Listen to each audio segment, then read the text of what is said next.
Welcome back to Wayne's World of Gaming, where we talk, play and collect everything PlayStation. Now, you have seen the description, you have read the title and seen the thumbnail, and you're probably thinking, what the hell is this geezer on about? Now, I could be wrong, this is just my opinion, I don't really care, I'm just putting it out there. You either like me or you don't, but it is what it is. I'm trying to speak from experience, so we've all seen things like this and this. Swing. But are your games as valuable as you think they are? Now, we've all been there. We've picked up a game from, I don't know, a charity shop or something, and we think, oh my God, this is worth loads. We may see a game that's in CEX is £95, and someone's selling it on eBay for 60. We've got a hell of a deal. Is it actually worth that? That's what you need to figure out. Now, I don't think it is. Now, from my experience, well, let's just say you want to sell something. So you've got a game, you think it's worth £200. Everyone's telling you it's £200. It's listed for £200 on eBay. It may be slightly cheaper in CX because that seems to be the fashion at the moment. It's a little bit cheaper in CX. So it could be, for instance, Nightmare Creatures 2 on PlayStation 1. I want that game. It's £125 in CX. It's not available. It's not in stock. On eBay, they are selling around £200. Some are £250. It's absolutely ridiculous. Now, is that game necessarily worth it? Everyone will say to you, yeah, it's worth it. That's what they're going for now. That's what they are. Have you actually tried selling these games? Now, this is where I'm going with it. I am just off the back of selling my Pokemon collection. Now, everyone knows Pokemon games are valuable. Everyone told me in the comments, do not trade them into CEX. Do not trade them into CEX. They are worth so much more. And CEX gave me a price. I think it was £1,870. CX were going to sell that for about £2,500, so they're making a £700 profit. And if I did want to sell them all privately, I would probably get around the same. So I thought, everyone told me, sell them privately, don't trade them into CEX. So I listened to my subscribers, I listened to the people who watch the videos. Listed everything on eBay. Did I sell some? Yes. Did I sell them all? No. Now, I'm of the conclusion of that these games aren't worth what people think they are. Now, we've all got these figures in our heads. Pokemon Crystal, for instance, here, 245 quid in CEX at the moment. On eBay, they're going for around the same. Some are more, some are 300. I've seen them as high as 400. Does it actually equate to that game being that valuable if they haven't sold it? I could put a game for sale for £1,000. If no one buys it, it is not worth that money. Now, Pokemon Crystal is a perfect example. I had that for sale. I put it up for £300. I was a little bit greedy, I know. I left it a week, nothing. I dropped it to £280, nothing. Dropped it to £250, nothing. Dropped it to £220, nothing. In the end, I did trade it in the CEX. I traded it for cash. I got £169, I believe. Could have got more on a voucher, but I wanted the cash. I put a post in the CEX watch group. I've just traded this into Cumberland store. Anyone want to pick it up, it's there. The amount of people who messaged me, I would have bought that off you for £200. I would have bought that off you for £220. Well, where the hell was you when I was selling this game? That's what I want to know for a start. It's been listed for 3 weeks and no one come out the woodwork. Now, I did this with a lot of my Pokemon games. They didn't sell. They went to CEX. Maybe if I waited 2 years, I would have sold them all for that price. Who's going to wait that long unless you actually have a shop or it's your business? If you want to sell something, you want to sell something. If you've got a store and you're keeping things in stock, that's fair enough. They take as long as they take. But, yeah, like I said, it just didn't sell. A lot of them didn't sell. And I was shocked because I thought Pokemon was quite sought after and people would like Pokemon games. They're harder to get hold of now, especially the Game Boy ones. I thought people would bite my hands off. They didn't. So to me, the Pokemon games aren't worth what people say they are. They're not worth the hype. And I know you're probably thinking, well, CEX charged £245 for Pokemon Crystal. And it's very rarely in stock. As soon as it's in stock, it's gone straight away. Same as other titles. Now, my theory behind this is people buying those aren't buying with cash. They're buying with vouchers. So a lot of people I know, a lot of people I watch on YouTube, a lot of collectors, they'll buy cheap games from charity shops, trade them into CEX, maybe a £1 game, and turn it into £3 voucher. So they've tripled their money. They may even get more. You get the odd lucky one. I found a game the other week. I paid £2 for it. I quadrupled it to £8. If you consistently do that, you could end up spending £200 and turn that into £600. If you then go and buy Pokemon Crystal, you've tripled your money. You buy Pokemon Crystal for £245. Theoretically, you've only paid around 75 quid for that game. So I think that's why CEX sell these high-end games, whereas you see them on eBay. I'm watching some of them. There's certain things there, higher priced items. I'll watch it. It'll go a full 30 days and it's not sold, and then it's relisted, and it'll go another full 30 days. So that's probably why I don't buy them, because I'm in no rush to buy them, and I'm always hoping out there'll be a cheaper copy, or they'll eventually drop that price slightly where I think, I'm going to pull the trigger on that. So I don't think games are worth what they're worth, cash value, because people don't want to spend that. Ruler Rose, for instance. How many people do you know who've actually gone out and spent £550 or £650 cash on that game? There's a few games I want, Ruler Rose being one of them. Michigan Report, Nightmare Creatures 2. There's a few, like, Castlevania Symphony of the Night. Just those games on their own, you could be looking at £2,000 for 4 games. I'm never, ever going to drop £2,000 on 4 games. I'm sorry. I'm not going to spend £500 on a PS2 game. Are you mad? Absolutely mad. But if I could turn £100 voucher in £100 cash into a £500 voucher, would I do it? Hell yeah, I would. And I think that's where everything's going. So people are seeing these CEX prices and they're like, Ruler Rose is worth £650. I've got a copy. I'm going to sell it on eBay for £650. Have you actually sold it? Has it been relisted and relisted and relisted? And then people chucking you offers of £300, £400, and you're turning them down because I'm holding out. It's worth £650. CEX told me so. It's just food for thought, people. I think seeing all these crazy numbers and people are thinking my games are worth this, my games are worth that. They ain't. Trust me. I thought they was. Pokemon Emerald. It's like 250 quid in CEX or whatever it is nowadays. I was like, I'll sell that. I'll get 200 quid for that. No problem. Did I hell? Same with Pokemon Crystal. Same with... The only good ones I had were like Pokemon Fire Red, Leaf Green, and that's because a friend bought them and he didn't want to rip me off.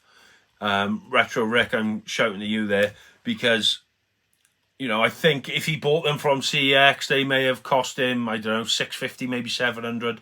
We worked out a deal. He bought them for $550. I think they were about $600 to $650. He saved himself between 50 and 100 quid. I got more than I would have traded them in. We was in a happy place. Happy. So I'm just going to leave that with you. Do you think I'm right? Do you think I'm wrong? Leave it in the comments, because like I said, CEX are throwing out these prices and people are using CEX as, I don't know, like a price point or some way to, like a listing. They can look at it and say, oh, well, I'll use that as a game directory, whatever it is on CEX, that's what it's worth. But I guarantee a lot of CEX purchases, especially the higher items, higher priced items, are through voucher, because people have built those vouchers up over weeks, months and years. Retro Rummage, classic example. I'm so jealous of his collection, especially his PS1 stuff. He has got some bangers. Most of his are bought through vouchers, probably 90% of them. Forgive me, Mitch, if I'm wrong, but they probably are. He says in his videos, his aim is to triple his money every voucher. So you buy a game for £1, he wants 3. He buys a game for a £5, he wants 15 back. Doesn't do it all the time, but that is his goal. So if he buys Symphony of the Night for £450, chances are he's only actually spent £150 hard cash. So he has got a hell of a deal there. But would he go and spend £450 cash on eBay? Probably not. And that is the same for the majority of collectors. So shoot me down in the comments if you want, if I'm pissing all over your chips. But I do not think your games are worth as much as you think they are. the same as mine. I've got Silent Hill Shattered Memories, which is probably my most valuable game at the moment, top of my head. Currently, I've got the European copy, 160, I believe, in CEX. On eBay, they are around the same, maybe up to 200. They're not selling on eBay. You know, the same ones are there over and over again. People aren't buying them. They do sell in CEX, and it's because of the vouchers. So, prove me wrong. You know, you may get a die-hard collector who has got cash to splash and will buy these games, but don't forget they're only buying them once. So you could come out in the comments now and say, well, I had this game and I sold it for X amount on eBay. All the power to you, but it's not going to happen every day. And I guarantee there's a lot of people who've got listings on eBay, Vinted and whatnot, who have got these higher priced games and they are just sat there and they are being relisted and relisted and relisted and relisted.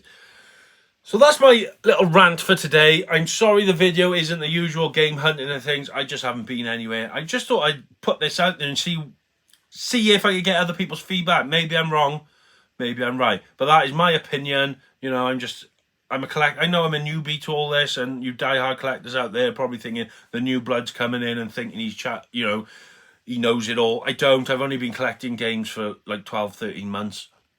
But I'm just finding out from my own experience, because if I didn't sell my Pokemon games, I never would have known. I would have just thought, yeah, these games are all worth that. But you try and sell these games for those values, and it's really hard work. Unless you sold a mass amount to another collector or someone who's going to sell it on, where they're going to want a discount to make money. I just don't think the games are worth what we think they are. CEX gets away with it because they got trade-in vouchers. So I'm going to leave that with you. Leave in the comments if you think I'm wrong. I just want to mention as well, I just want to say a big thank you to Ed209, newest member of the channel. Thank you very much, sir. He is also known as the Watcher and Xbox fanboy. Yeah, thank you for joining, mate. Really appreciate it. So we now have a total of 2 members, which is Ed209 and JRC. So thank you very much, gents. You can support the channel for as little as 99p a month. You don't have to, it's just there. But thank you very much, sir. And while I'm on the subject of Ed209, he has got a Reddit account. Well, it's a Reddit sub, is it? I'm not really big with Reddit. I have joined it with him, you know, just to give some support. Just to give some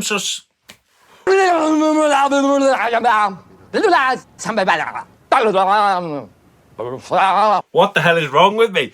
Just to give some support back to him. He supported the channel for months and months and months, probably from the word dot. Actively comments, actively in the live chats. Can't fault him for that, so I'm going to support him. It is called Video Gamer Life. There's a little photo of it here. Head over to Reddit. I'll leave a link in the description. He wants to try and build a bit of a gaming community on Reddit where we can all talk and chat about gaming, game collections, and you know, you can even share footage of your gaming and things. It's a nice little community growing there. I'm in and out of it as well, so we can all chat and have a bit of a laugh. So I'll leave that down in the description. Man, my mouth isn't working today. I will leave that down in the description for you all. So that is my 10 cents today. Sorry it's not the same as usual video-wise, but we will be back to normal next week with some game hunting, some pickups. I've got some pickups here. I'm not going to show you. I'll save them for a pickup video. But let me know if you think I'm right or wrong.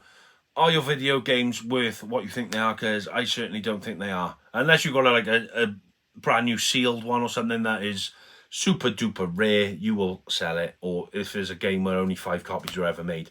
But for the standard games like your Silent Hills, your Castlevanias, Rule of Rose and all that, I think CEX have inflated prices. Maybe as a way of them actually making money, because like I said, a lot of people are using vouchers. So you want Rule of Rose, £650. I've got, I'm not wasting more than 150 quid on that, but I've got £500 of vouchers. So they are getting £100 cash with those vouchers. Whereas if the price was £200 cheaper, you pay with just vouchers and they're not getting any money back, are they? I know they've got constant turnover of stock where you've traded in, but what's the point in them getting rid of all the Rule of Roses for vouchers and then being stuck with 1 million copies of, I don't know, Far Cry 2? What is the point? So I think they inflate their prices slightly, so people will say, like me, when I did my big game hunt, I had vouchers, but I also spent cash because I spent more than my vouchers were worth. And I think that's what they hope people would do, so they are still getting cash through their tills. So they're inflating the prices slightly. People are trying to copy it, follow it on eBay, but people don't want to blow that much cash.